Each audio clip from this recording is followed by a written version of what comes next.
Hi, I'm Ayeshe and welcome to No Mud, No Lotus. Okay, so we've just done a loving kindness meditation. So hopefully that's put us in a good frame of mind. It's really interesting when you meditate, you start to realize that you can alter your frame of mind, and you start to see that that we tend to buy into systems of thought. We can become a prisoner of our thoughts. You know, people are willing to die for an idea. Like millions of Chinese people were willing to die for the idea of communism. And an idea can be good in the beginning, you know, the idea of justice, the idea of peace, the idea of equality. But ideas change, thoughts change. So we have to be flexible, we can't be too dogmatic. We can't kill in the name of an idea. You know, we have to, an idea, a principle has to be lived. You know, not followed dogmatically. It has to be a living, breathing thing that, and the Dharma is the same, you know, the teaching of the Buddha, we shouldn't be dogmatic. It has to be an organic process that is lived. You know, that's how a tradition moves from one country to another and evolves. We're so eager to just kind of change things very quickly. You know, we want it to be Western, we want Western Buddhism. But that process of truth is a very delicate, the unfolding of truth, the lived compassion, the process of planting a seed of wisdom to take root, and the process of taking all the cultural baggage that Buddhism is wrapped in, especially in Tibetan Buddhism, where there is so much color and elaboration, the process of taking that and swallowing it, and then finding out what is culture and what is truth. It's a challenge. And right now we see in the crossover between baby boomers, you know, people who took a lot of Eastern ideas in the 60s and 70s and just swallowed it whole, really. It was the time of revolution. It was the time of being very libertarian, hedonistic, breaking down all the old ways. But now, you know, the next generation is having a little bit of growing pains, a little bit of sickness, you can say, from digesting that thing whole and not examining it. You know, because what happened, and there's this certain sense of attachment we have to exoticism, of something that's very mystical and colorful. And there is this tendency that we would run towards, because we don't like us, you know, we're not happy, some of us. We run towards something very exotic, very different, very colorful. We're looking outside ourselves. And then we take it on. But we're still there. All our SHIT is still there. So it's the whole point of Dharma is not to just be another self, another you, to not colorfully repackage your baggage and your misery and your delusions and your neuroses in a more colorful spiritual identity. It's rather to unfold and take apart that which is not truth, that which is inessential. And it's actually, a lot of people have this idea of Buddhism that it's like sitting on a mountaintop and a sacred bell rings and there's the Himalayas in the background and all the people you live with in the monastery are so kind and benevolent. And, you know, like, I don't know if any of you ever saw that movie, I don't even know the name of it now, but there was this kind of mysticism in this movie where they all go to Shambhala. I think it was a book that was written in the early 1900s, this idea of the myth of Shambhala, you know, where people go to a place where utopia, everybody's loving and kind. And I think that's what a lot of people thought embracing Eastern religions would be. You know, in the 60s, they were seeking utopia. But what happened to all that idealism? You know, and the massive backlash in the 80s of gross materialism and hedonism, you know? What happened to that idealism? The problem is that you can't have idealism without self-purification and without truth, without taking a radical inventory of yourself. You can't reach beyond to true love if you haven't processed your inner mess and you haven't reparented yourself from all the trauma you have. You know, and that's what happens. We have these great ideals. We find these Tibetan lamas who are so charismatic, so jovial, always laughing. We look at them from a Western perspective. We don't really understand the subtleties or the cultural baggage they have. And we just, it's like when we first fall in love, you know, and you think you found the perfect person, and then you find out, and you get married and you find out who they really are. You know, so there's the love of how you think it will be and the way it really is. And somewhere in the middle is the truth. So the idea of living in a meaningful, joyous, compassionate way, the idea of that we could really love each other and change the planet and make a more just world is a good one. It's not a bad one, you know. But the question is, between the ideal and the reality, what is the work we have to do? And there is this this thing that happens called spiritual bypassing, which is basically, you know, some people who have trauma and pain and neuroses sometimes turn to alcohol and drugs, or a sex addiction, or workaholism, or serial relationships. They turn to something outside themselves to distract themselves from the mess inside. And what some people do is they take spirituality as a kind of opiate to numb themselves, to not look at the mess inside. And to explain how this happens, I'll talk about my own journey, because I was a big spiritual bypasser. And I didn't realize it for years, you know. But actually, I think this is something very important in our journey, for our spiritual journey to be fully embodied and fully authentic. You know, and for us to really, if we're teachers, if we're setting ourselves up as teachers or even community members, we need to have done our inner work and not be bypassing. Bypassing means going around the issue. Like, you're not aware of your own shadow. You're not aware of your own anger. You're not aware of your own trauma. You're not aware of your own greed and baggage and fears. And therefore, when other people come to you with those things, you tend to minimize their emotions, their concerns. This happens in cults as well. Someone who, you know, they're called the SHIT stirrer, the person who says, but wait, think logically, ask questions, use your own wisdom. Those people are very quickly ejected because everybody is participating in this groupthink, this way of, we're going to create a better world. It's all about love. Leave your negativity behind. Don't come to us with bad vibes, good vibes only. But there is a certain, of course it's good to be, you know, to think in a wholesome way, to be optimistic, but it's not good to be blindly optimistic to the point where you're naive about your own shortcomings.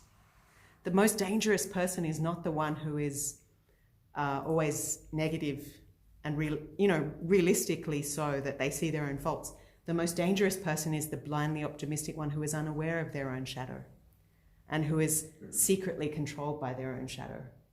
Those people will do the most harm, rather than the one who is skeptical, doubtful of their own. It's the people who question are the ones who are not taken over by groupthink and end up being manipulated to do terrible things, you know, because of their own, you know, the people who can still think for themselves. It's not the ones who doubt that end up in cults. It's the ones who don't think, and the ones who are not aware of their own issues, that sometimes enact violence upon others because they're not aware.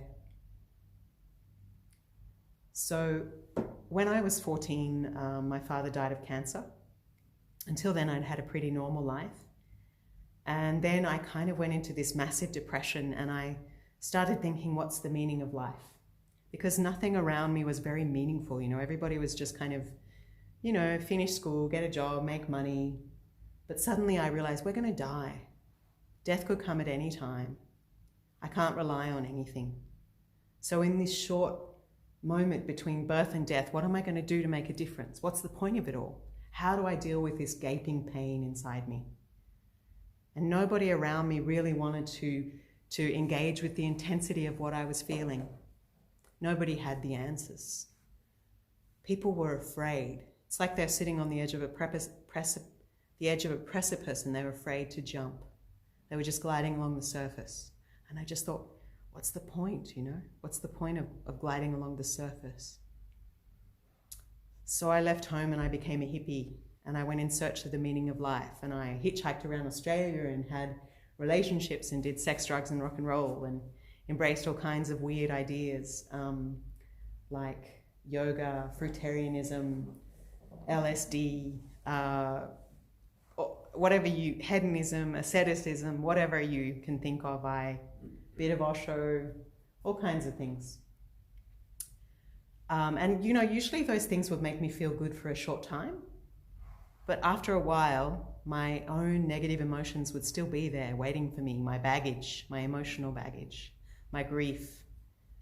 You know, even if you run away from home, change your name, shave your head, wear different colored clothes, your mud, your pain, your trauma, your issues are still there, just colorfully repackaged. And until you deal with those things, you haven't really entered the true spiritual path, which is not about being comfortably calm, like a crash dummy, but actually being vibrantly alive. But I was in a great deal of pain, you know? I was in a great deal of pain. I think I lost trust in humanity because I just realized someone you love may not always be there for you. So I had daddy issues. So of course I went running into the arms of a lot of men who were really bad for me. I was 15 and those men were like much older.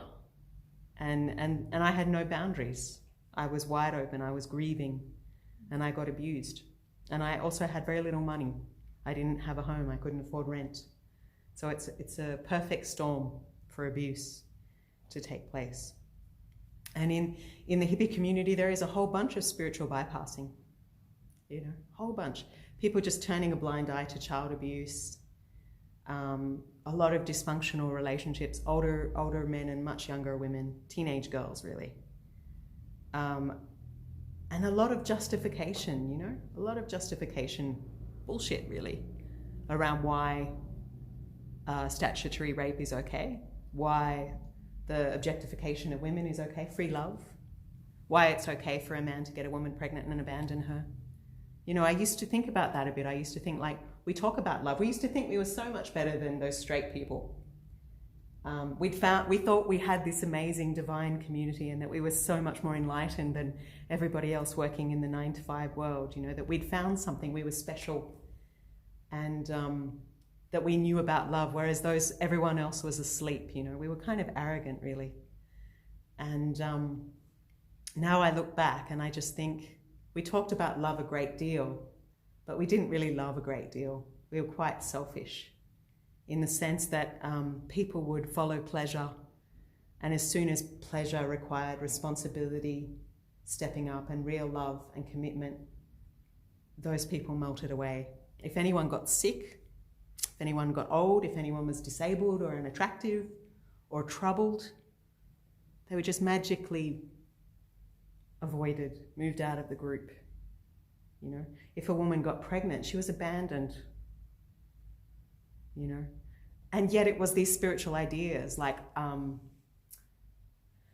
you know, you don't need to use birth control. What is meant to be will be. HIV only happens to people who think negatively.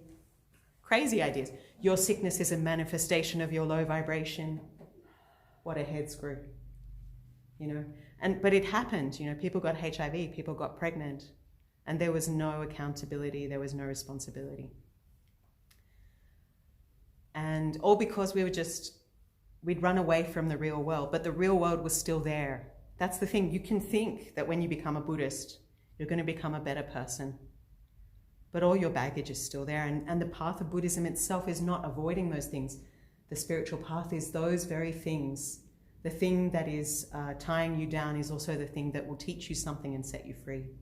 Not that you need to seek suffering, but that we have to process, we have to learn. We have to, in order to truly let go of our trauma, we first have to feel the feelings, you know, and learn new ways of processing flight or fight, you know, and reparent ourselves to really learn what love is. Because love is not just a feeling of being very good, being very joyous. Love is also communication, respect, boundaries, accountability, responsibility, non-violence. Love is not abuse. Love is care for yourself and others. Love is spiritually nurturing yourself and others. The spiritual, physical, mental, emotional care and relationship and sacredness, your relationship to yourself and your relationship to all of life. Because why do we meditate? We meditate to see the truth. And once we've seen the truth, we have to do something about it. This is another problem we have with spiritually passive people that think, well, I'm just leaving behind the world can never be fixed. We are the world. If the world can't be fixed, you can't be fixed. Of course you have to fix your own mind. But if you are truly spiritual and truly meditating and truly in touch, you start to see that there is a sacred symbiosis between yourself and all of heaven and earth. What are you? You see your constantly changing mind, body continuity. Without this body, there is no life. What does this body need? Water, food. Where does it come from? Farmers, you know, the history of agriculture, the trucker guy, the oil from the war in Iraq that brings the food to the supermarket, corporations, people who aren't paid enough to make our clothes, people who build our houses. Take away one of these non-self elements, we don't exist. No more water, no more you. No more food, no more you. No more parents, no more you. So whether we like it or not, they're all part of us. You know, and to be truly spiritual is to realize happiness is not just a personal matter, it's a communal matter. So I have to take care of my non-self elements. I have to take care of the water. Water is life. I have to take care of the earth. The earth is my mother. The earth sustains me. I have to take care of my neighbor. You know, because human beings are social creatures. Do you know that children who don't get physical affection can actually, like parts of their brain get stunted. They can literally become brain damage because they didn't get the stimulation. You know, children in middle class and wealthier families, their mothers read to them. Hello, sorry. You're right. 9122, that's my WW code. 9122. 9122. I need to write it down. Oh, I've got it, 9122. Yeah, sorry about that. Alright, no problem. But it's my WW, so if you take the key back, let them know that I gave Here's your you. code. Yeah. Okay, Just so thank you. you can close. 9122. Sorry about that. Alright. See you. Same thing happens to prisoners who don't get any affection, touch. Yeah. People can literally go crazy in solitary confinement. They become very sick. You see it also, I think, with people in nursing homes, lack of stimulation. They actually get dementia, their dementia exacerbates. Well, we give them drugs to fix it. Stimulation, yeah. They do need that official, yeah. Move around, and all sorts of things. Human beings need each other. Yeah. And we have this idea that things can replace people, but it's not working out so well. In fact, you know, in the West, there is a growing epidemic of mental health issues because our community is not as strong as it used to be. We have this idea that I have a community online, community is like a product. Even love has been commodified. You know, we have dating websites, we have online communities, you know, pay, join, click. But, or, you know, we can buy and belong to a community. I belong to this community where we buy Native American artifacts, or I belong to this community where we buy Tibetan cultural artifacts. But it's really not the same as a living, breathing community where people are caring for each other. You know, and a lot of people underestimate the value of this.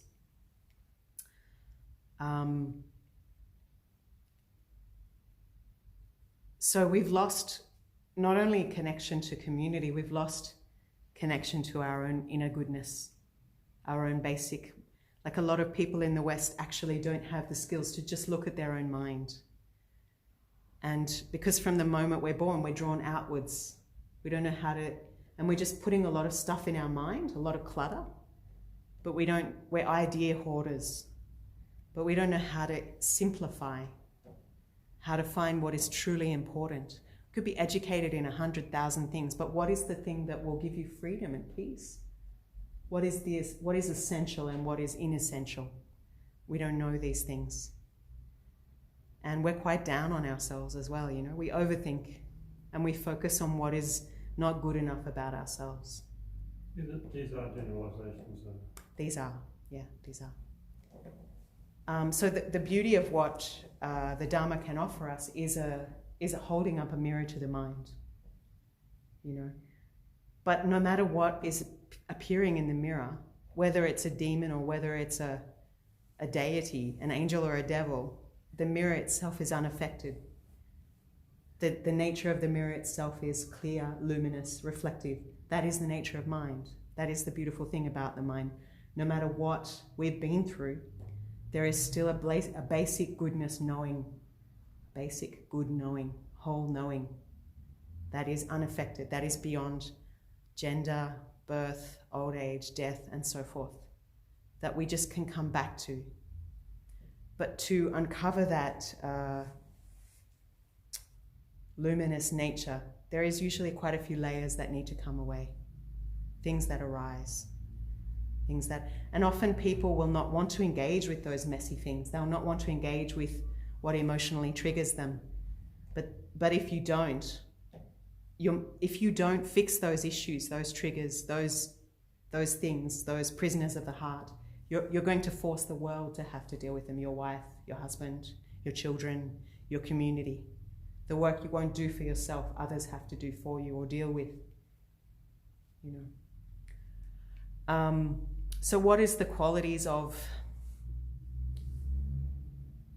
spiritual bypassing? One is exaggerated detachment. You know, like sometimes I've heard people say somebody died and it's like, well, they're deathless, that's fine. They've probably gone to nirvana. And it really dismisses the grief of someone. Sometimes it's very inappropriate. Maybe if they've been dead a few years, it's fine to talk about detachment, you know. But if somebody's just lost their partner and you say there is no birth, no death, that doesn't really allow them to process their grief. You know, it doesn't allow them to work with their emotions in an intelligent way. There is also emotional numbing. I'm not angry. It must be your anger. You're bringing heavy vibes here. You know, because they don't want to engage with their own discomfort.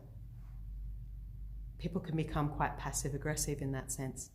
A repression and an overemphasis on the positive. Like I've seen that kind of spiritual bypassing with if a woman, for example, there's been a lot of scandals in Buddhism about Tibetans and other teachers molesting mostly the female students, sometimes the male students as well, misusing money. You look surprised. It would be nice to live in a world where I didn't know all these things. But these are, you know, Rigpa, Shambhala, intergenerational sexual abuse and financial abuse. Lamas who used to beat their disciples, and you know, this doesn't mean all of Buddhism is bad. It just means that there is certain teachers who've been allowed to who had too much power and abused that power. And it's in all traditions. Doesn't mean there aren't heaps of good teachers as well, but it's like use your brain, examine. And you know, the women who've been raped, usually young women who'd been handed over to these quite powerful older men, would talk about their rape or talk about what they'd gone through, and people would really be minimizing and dismissing what they'd gone through and just said, you know, kind of, wow, I'm sensing so much hate from what you're saying. And don't you realize you're destroying the Dharma by expressing this level of hate? You know, and really what those women were doing were holding the teacher accountable for the abuse so that it ended and nobody else was harmed. They were doing a very positive thing. They were clearing out something poisonous. You know, like you can't really heal a wound until the pus has come out. No mud, no lotus. It has to, that messy work is the work of the spiritual path. The spiritual path is messy, scary. And you know, imagine if you were a butterfly, imagine if you were a grub going into a cocoon and you don't really know what's ahead. You know, it could feel like death. It could feel like you'd lost everything. I'm sure there have been many times in our life where there was a profound loss, a profound change, a profound abandonment, something very scary and jolting. Very few of us can get through our whole life without some massive change happening. And at the time, it feels like death. It feels like there is no hope. I've lost everything. It can feel very scary, you know. But the grub doesn't always see that there has to be the death of the grub for the butterfly to come forth. So sometimes transformation can be a really scary thing, but also an amazing, beautiful thing. Because if there is no change, there is no renewal. There is not something new. So it's not always a death, it's a transformation. You know, nothing is lost, only transformed. But yeah, I've seen, you know, like people talking about minimizing, you know, the pain of grief of losing a partner, or minimizing sexual abuse, minimizing problematic, immoral, cult-like behavior. And this is how abuse, spiritual abuse, cultish organizations maintain, perpetuate. They don't talk about these things. And, you know, people are gaslighted. They're told what you think is not true. It's just your head trip. What we have is true. Hand over your spiritual well-being to us. You'll be happy. You'll be accepted. And some of us have so much trauma from childhood that we so want to be loved and so want to have a feeling of belonging that we do hand over our autonomy to a spiritual organization. And we don't... we lose our rational mind. It gets drowned out by groupthink. And you think that naive people end up in cults. It's not naive people, you know, sometimes it's very smart people, but because of some emotional wound or because of the amazing camaraderie they feel in that group, they hand themselves over, and then later on they find out, wow, this is not what I thought. You know, it's like even a relationship. It's easy to lose yourself in a relationship. You get carried away, or having children.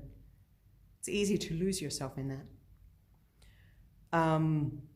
With spiritual bypassing, there's also an anger phobia. There is a lot of tone policing, which in the sense that a person is not allowed to say things that make people uncomfortable, even if they're true. A kind of denial about privilege, about abuse. There is a lack of personal boundaries. One might be blind or over-tolerant in their compassion, like I'm a doormat. You know, that can happen.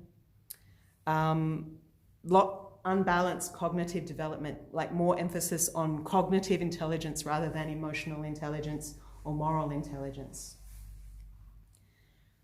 Like you often see in religion, incredibly great scholars who are completely often unempathetic to women because they've been in a very powerful position in the hierarchy of patriarchy. And they'll put down, you know, simple people. There's a judgment of the shadow side, but we all have it, you know. What do you mean by touching the shadows? There's a kind of repression about sexual desire. We don't talk about sex much in Buddhism. We don't talk about dealing with some very powerful but negative compulsions some people might have, mental health issues. There's not a lot of regulation of Buddhist groups of holding people accountable for their behavior, for what they do with the finances of the Buddhist group. there's not a lot of, often it's the case that people just come, practice, and leave. And this is another challenge of like viewing Buddhism as a commodity that's there when you need it, like something you just like a can from a vending machine, and when you don't need it, you just kind of whatever. But actually, Buddhism is a living tradition that requires the input of community and the practitioners to study and pass on the lineage as a living tradition. It's not just something in a book, it's a lived tradition. And that's why we actually need the support of the community, the fourfold community, monks, nuns, laymen, laywomen, to keep it alive. We need resources, we need practitioners, we need realization, we need places of practice to keep this alive. It's not just a case that the model in the West is, it's like a business model, pay, use, go. And sometimes people just come, they pay and they leave, and they don't think a lot about how is this lineage sustained? Or even like, is this an authentic thing, or is this just something, is this like a bit of a cult in the name of Buddhism, or is this something that's been handed down? Are these people moral? Is there any harm? We just kind of come along, we turn up and then we leave. We don't think too much about how it's sustained, how it works, where it comes from, where it's going to go into the future. And Asian people really get that. It's more like a church thing for them. They turn up every Sunday, they bring their kids, the women, they're eating together, and it's like people who don't have enough food come to the temple and they're sustained by the food, and they might volunteer to do building work. If somebody loses their job, they go to the temple, they do volunteer work, and they survive. The orphans ordain as monks and nuns. That's not always ideal, but in those societies there wasn't an orphanage, and they get an education. So a Buddhist center wasn't just a place of, like, we think of the practice as something solitary, but actually for Buddhist community in every Asian country, community is a big part of Buddhist practice. And in Tibetan Buddhism, they always say that it's much more powerful to come and practice together. And it builds and preserves a sense of belonging. It multiplies the goodwill. And you're giving each other emotional and physical support. And also it's making Buddhist institutions stronger. Like, imagine if instead of one lineage, one small temple, one lineage, one small temple, imagine if there was one big Buddhist center in the Central West that everybody used, that everybody supported each other. How much more powerful and beneficial would it be? Imagine if there was a place where young people felt welcome, people who were out of the mainstream, queer people, poor people. If there was a place where people knew they were welcome, how different would that be? So religion has always had that, and people get triggered when I say religion. Oh, Buddhism's not a religion. I hate religion. But people have organized spiritual groups, and there's always been a communal element of that, to caring for each other, shepherding each other. How are you? She had cancer last year. She lost her son. She's pregnant. Being there for each other. By the way, I have a big harvest of pumpkins. Would you like some? By the way, I'm good at handiwork. I know that you live alone. Would you like me to help you with that? And that way we all come away richer. You can see the difference between viewing Buddhism as a Coke vending machine and viewing it as a living community that needs your support, and that in turn supports you socially, emotionally.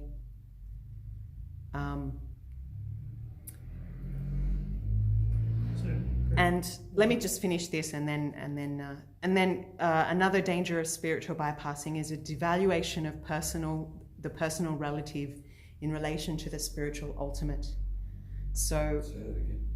a devaluation of the personal relative experience, like the fact that you need to go to work to survive, that you need money, that Buddhist centers can't run without money, versus the idea of enlightenment.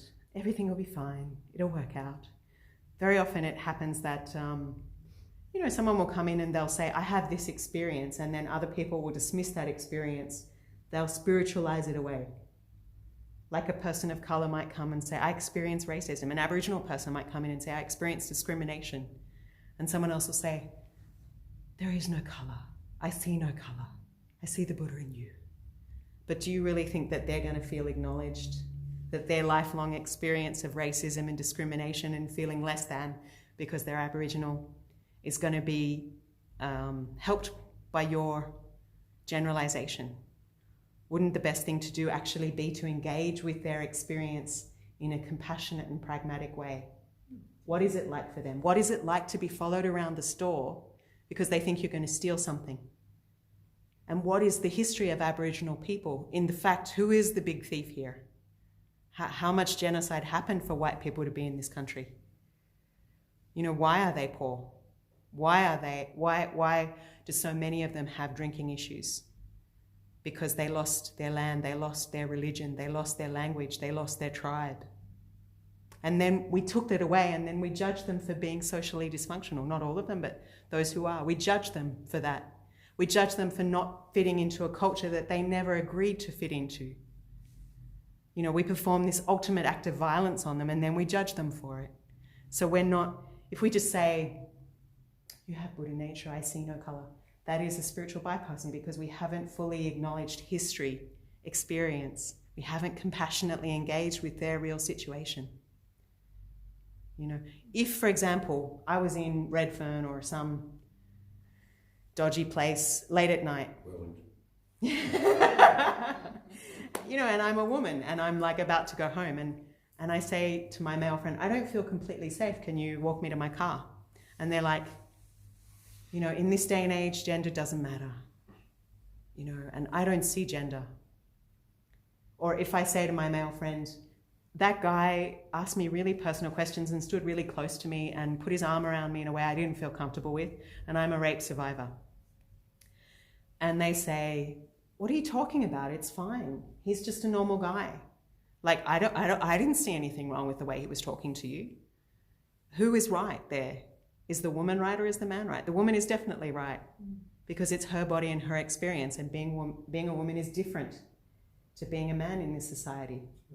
Men can go jogging at midnight in shorts, and most likely nothing will happen. Sometimes it does. But if a woman goes jogging at midnight in shorts, there is much more chance she might end up in a dumpster in the morning. Every woman, most men don't go on a date thinking, you know, will I end up in a dumpster in the morning? Will I get murdered or raped? Mostly they're just thinking, I might score tonight. I might find that special lady. Women are thinking, I might find that special man, but I hope I don't get raped or killed. You know, men are afraid women will laugh at them. Women are afraid men will kill them. That's a very different experience. And if you ignore, there's a lot of statistics that can explain what is the relative experience of certain people. And if we want to help them, we have to empathize with them. To be a bodhisattva, to be someone on the path of compassion, means to engage with skillful means, upaya, it is called in Mahayana Buddhism. To meet someone where they are with compassion, to understand, yes, those relative conditions are relative, are impermanent, are empty, but you can only have emptiness with fullness. Yeah? It is empty of a personal separate self, but it is full of all of heaven and earth. Everybody is a result of physical, social, psychological, historical, cultural conditions. If you change one of those things, that person can change. So that's a good thing. That means there's hope, that suffering isn't forever. But using emptiness in a nihilistic way to deny someone's experience, to minimize what they're saying, to erase history and their experience is not always healthy. You might just be trying to say, hey, don't hold on so tight to your suffering, you know? But often how it comes off to them, especially if they're a person with less privilege than you, is that you're erasing their experience, and it makes them hold on even tighter because they don't feel heard, they don't feel acknowledged. So to be socially engaged, to be spiritual, needs to understand the complexity of the situation and not whitewash it. To engage with the relative while also maintaining an experience of peace, and timelessness. It's the balance of bringing the ultimate into the relative without erasing, understanding that the relative is empty, but it's also very real, especially for those who don't have the skills you do. You know, like, it's interesting because Buddhism, especially in Sydney and particularly in America, you know, Western Buddhism is very much the domain of white, upper class, university educated, mostly on the North Shore, you know, those kind of people. And then, you know, those kind of people in America say, why don't people of color come to our centers? We make them welcome. And then you'll hear the teacher saying things like, you can fix everything in the world in your mind. You just have to change your mind. But for a single mother living on food stamps, whose neighbors are taking drugs, who's worried about her son's going to get shot because he just goes to the corner shop wearing a hoodie because he's black, you know, her world is not going to be helped by someone saying, Okay. Nothing matters, it's all in your mind. You know, domestic violence is not in their mind. Racism is not in their mind. Poverty is not in their mind. It is in the world. It is in the structures around them. So if you want peace, peace has an element of justice. If you want love, love has an element of justice. If you want to be a bodhisattva, you have to understand someone's whole picture and engage with that in a practical way. Otherwise, you're giving them a platitude and you're not helping them in the way they need to be helped. Not as long as someone's basic human rights and human needs are not met, if their stomach is empty, they can't think about Dharma. Someone who is living day to day, selling herself for the next hit of drugs, who has so much pain and trauma, first, 1, needs accommodation, 2, needs to go to rehab, 3, needs a therapy. Once she's gone through those steps, maybe then she can think about meditation and spiritual wholeness.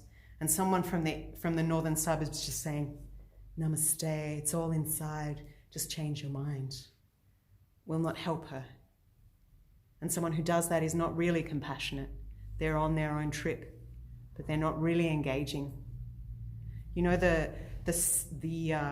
name of Avalokiteshvara, the Buddha of compassion, it says he's often seen kneeling like this, and it's called the Bodhisattva who hears the cries of the world.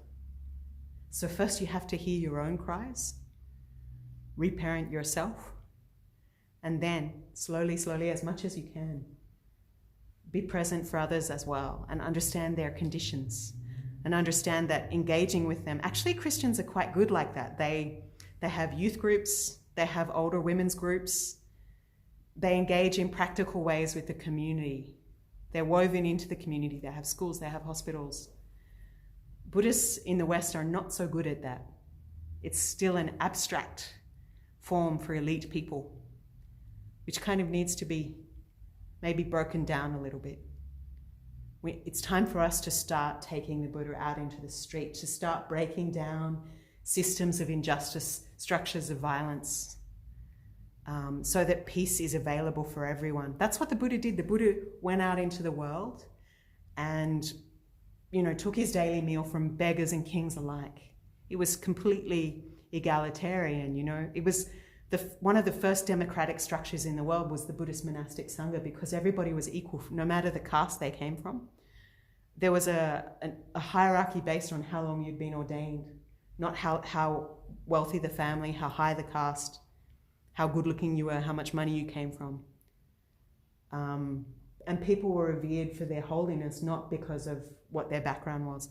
Some people who'd been like hairdressers, shoeshine boys, slaves, became great revered saints in Buddhism. And even women, 2,600 years ago, were given, like in those days, women were pretty much just chattels, you know. The Buddha gave them full ordination. And yet, here we have, you know, in Thailand, in Sri Lanka, we have men still denying that women have the right to full ordination, that women have the capacity to become enlightened. And you think that these lamas are very nice, they're smiling, but honestly, if you question some of them, they'll be like, being a woman is more difficult. And they still have some of those cultural ideas about women, you know. Like one Lama, he was only 35, he asked me to pray to be reborn as a man, you know. And you will notice in the hierarchy in India, you know, Western nuns don't even figure into that hierarchy. So we have to really be careful that we're not replicating systems of gender inequality, race, you know, ethnocentrism, that's just because someone's a Tibetan, they might have these divine qualities, you know. Really question and look for the truth inside yourself, and question and take apart structures of that are violent, you know, that are unequal. There is a beautiful saying, whoever you think you cannot help, help them. Go to places like that scare you, like charnel grounds. Be aware.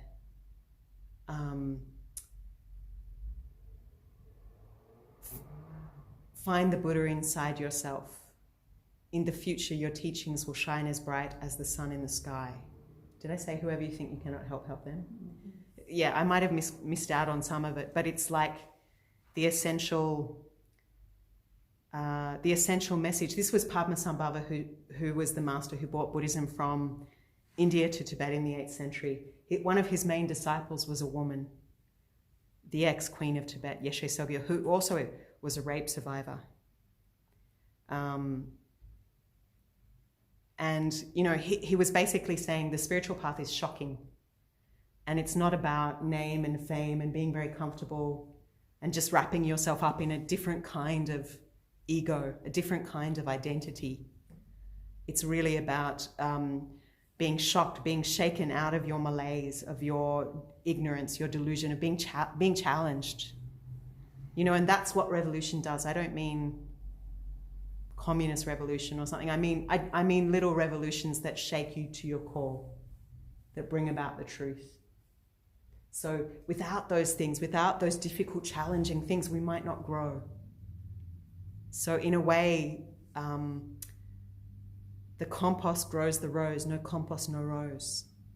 So don't be afraid of those. Don't try to avoid the messed up parts of yourself. The messed up parts of yourself are what shows you exactly how you can untie yourself. You know, that is the key to your awakening, that mess. Every gardener knows you need a good pile of dung to create some beautiful roses. The key is to let it break down. We have to break down the trauma, the mess, the ego, the anger. We have to feel our feelings. We have to know our own limitations, our own messy bits, our own trigger points, so that we don't make others carry the burden of undoing our suffering. That is our burden. And if we don't do that for ourselves, we can't hold space for others to do that. That's the job of a teacher. The job of a teacher is not to lord it over others and abuse them for money and power. The job of a teacher is a bit like a psychotherapist, is just to be present, to hold a safe space for others to do the work as well, to hold up a mirror. They can't save you. Only their job is to just hold up the mirror and say, my friend, these are where the knots are. Tenderly, with great kindness and love, without judgment, set yourself free. No teacher can do that for you. No teacher can make you walk that path. That is a path only you can walk. You know, and someone who says they can save you is extremely deluded. Just run. The work you have to do yourself. And that is a position of power that should not be abused. So that's my... but it's a beautiful thing to know that the things that normally we want to get away from, the things that we think are so messy, are the things that can in fact liberate us. You know, if I had not been raped as a teenager, if I had not been living on the street, if I had not seen the terrible, shocking and ugly things that some men can do, and how women enable that system of patriarchy as well. I'm not saying all men are like that, I'm just saying that that is a system that exists. I would not have gone on to work in India with teenage girls to help them escape sex trafficking, human trafficking, and child marriage. If I did not know the pain of that, I would not have been brave enough to go to a developing country and do that. I'm not saying that you have to suffer, you have to be abused in order to do those things. It would have been great if none of that had happened. Would have been great. But now I know it exists. Now I know, because I've seen violence, I also know my own capacity for violence. Like, until you go to India, you think that you could never do some of the things you see people do. But if you were so poor, if you were so desperate, you might do those things. I have seen that in myself. I have seen the devil in myself. And when I see the devil in myself, I can restrain the devil. When I ignore the devil, when I pretend he's not there, that's when he can overpower me. The devil is just your own ignorance, your own lack of wisdom, your own lack of love, your own lack.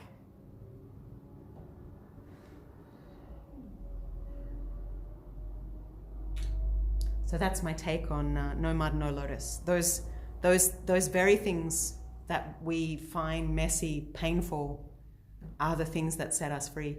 When, for many years, I was running away from my pain. I was very peaceful. I was very well spoken. I was quite a nicely behaved nun. I was always going for peace, going for solitude, going away from all the messiness of society. I didn't identify with the world, Mostly because the world triggered all the mess inside me. And I found the world too overwhelming. But I also found people weren't always very kind to each other. It was a bit overwhelming. And it was a bit, far from the maddening crowd. I could hear my own symphony. I could hear my own truth. I could deconstruct. I had to deconstruct to reconstruct. I had to disconnect to connect. And then after I did that, I became much more sociable. Because I made a bit of space inside myself. I was able to love. I was able to trust because I'd done the work. And then, I thought I'd made a lot of progress, that I was peaceful and happy and full of love and, devoting my life to these slum people. Thought I was a pretty good person, And then maybe I was a bit arrogant, And then this Me Too thing came out. And suddenly all these women started sharing their stories of rape. And then I realized, oh my God, like what I just thought was, it was just bad sex or it was just a bit of confusion. And I realized it was rape, multiple rapes. And I just became extremely angry. All those feelings that I'd buried, all those experiences that basically at the time I'd shut them down because I realized that I wasn't safe to process them. I was still living with my abuser. It's very hard to live with your abuser and know that he rapes you. It's very hard to live in a community where one man is abusing multiple young girls. It's extremely, you actually require a safe space to process those kind of emotions. I was homeless, I was 15, all kinds of things.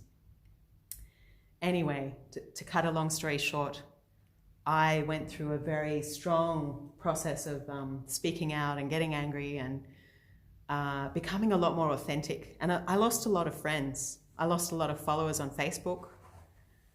But I realized I was, until then, about many issues, even the issues in Buddhism. My own faith in Buddhism had been quite, I'd chosen not to see certain things that were going on. And my faith was also questioned because I knew the inside of what was going on with patriarchy. I knew how hard it was for women to become equal leaders within the tradition. I knew that I myself had enabled patriarchy. I knew many teachers who were sexually abusing their students. And, from the outside, it kind of looked ugly, like it looked like I was having a meltdown, that I was very angry. But actually what was happening was I was being honest and I was processing delayed trauma and emotion. And now I'm still quite outspoken, and sometimes that makes me unpopular. But I actually think it's healthy. I think it's healthy to question your faith. I think it's good not to be blind or dogmatic. I think it's good not to spiritually bypass. I think it's healthy to have a wide range of emotions. As long as you don't allow the storyline to just become all that you are. I'm still not completely great with dealing with people who are in denial, especially people who deny rape or abuse. I just find it really hard to sit with them and to be patient with them and not get quite angry. because I'm still working through the trauma of my own rape, you know, and all that abuse that I've seen. Because everybody I ordained with has disrobed. I ordained with 15 people. And there's no support for us, you know, there's no support for Western monastics. All the money just goes to India, goes to Tibetans. The new Kadampa is different. They have a lot of money and they're very well organized. But a lot of these Tibetan traditions, you'll see the money mostly goes to men and mostly goes overseas. And they regard those Tibetan practitioners, those men, as the main practitioners. You know, there's not a lot of sense of community. It's more in Theravada where it's much more simple, and they actually see the value of supporting monastics who hold space for community. I can't tell you the amount of people I've counseled over the years for free. If I was a psychotherapist, I'd be a billionaire by now. Mm-hmm. And it wears you out, you know, you're holding space for community and you're not receiving anything in return. But I actually think there is a great deal of value for people who build community, and I think community, Thich Nhat Hanh, who is a Vietnamese monk who protested the Vietnam War, and he was thrown out of Vietnam for advocating peace. And his friends were setting themselves on fire because they didn't know how to deal with the pain of the world. Everything they knew was being bombed and everybody was fighting against each other. The only way they knew how to deal with that was to say, to turn the violence against themselves and say, we need to end this. You know, I'm not saying that that's a great thing, self-immolation, not so great. But at the time, anyway, Thich Nhat Hanh, he was nominated for the Nobel Peace Prize. He invented socially engaged Buddhism, which is kind of what I do. And he said the future Buddha will be the Sangha, will be the community. It will not just be one person. And I believe, you know, in this age of climate crisis, drought, growing gap between rich and poor, the revelations of the true horror of thousands of years of patriarchy. And when I say patriarchy, I don't mean all men are to blame. I mean it's a system that both men and women have participated in, a system of dominance versus a culture of nurturance. It affects men as much as women. It brutalizes young boys. Why do we have such a high rate of male suicide? You know, because men are brutalized, men are stigmatized for showing emotion, for being sensitive, for being vulnerable. Boys don't cry, man up, all kinds of toxic attitudes. You know, if a man actually shows tenderness towards a woman, he's seen as a sissy. You know, so the only permissible emotions for men are lust and rage. You know, so patriarchy is also a prison for men as well. But not all men. Not all men. Hashtag. But moving away from a culture of individualism, of you know, capitalizing more resources than we have, towards a culture of more equality and more nurturance, mutual respect, care, sensitivity, respect. This is the opposite of a culture of dominance, a culture of nurturance. Anyway, that's my take on no mud, no lotus. Does anyone have any before you're talking questions? about a community, big community in not Orange, but in the West. I was interested, you all tried to build a community out there in Wellington, and the Moreland people tried to, and the Buddhists did try to help them get a community. It seems that it's very hard to get enough numbers, and without enough numbers, like you said, the Catholics or the Christians, they've got the weight of thousands of years in the West on their side, where they've got into the... Yeah, that's right. I mean, yeah. Sure, there's a question in there somewhere. How would you go about building a community? Like, it's a good ideal. I think people just come and go. Like, you know, they know, some people don't even know that these places are there. Like, if you speak to people in Orange, they wouldn't have a clue that there's a centre out there. I mean, you speak to people in Wellington, it's probably the same. Yeah. They wouldn't know I think it's time. It takes time. It does take They time. don't look at all, because if they look, they find. Darling, not everyone gets out like you guys do, looking and finding. You know, it's like, I think it's a matter of people wandering the streets. You know, they'll see you dressed in, and they know that there's an existence of Buddhism around them. Where is it? Or, you know, they don't know. They don't know. And honestly, you don't really see that many. You just see the odd nun or the, you know, a lot of people don't like wear clothes, the monastic clothes. So you wouldn't know that these people are actually doing it. Like Rosie and Jerry don't, you know, they're just normal people. Great, and And they see it as something very exotic, divorced from their lives and divorced from the problems that they face. And also a lot of people, like when I ask why my generation is not as involved as the older generation, they're all raising kids, they're paying off mortgages, they're time poor. Right. They're a lot more cynical about religion than the previous generation. But once again, I think it comes down to a sense of community. Like that is lacking. There are heaps of empty churches, you know. In Europe, there are lots of churches that are being converted into malls or nightclubs because people have stopped going, people have stopped seeking those kind of things and valuing those kind of things. It's a shift in values. I would say, sorry, Yeah, go. I would say that we are part of the community because, I mean, not necessarily people come to us, but people invite us to go to other places to within the community. So we're just another part of Wellington community. Yeah.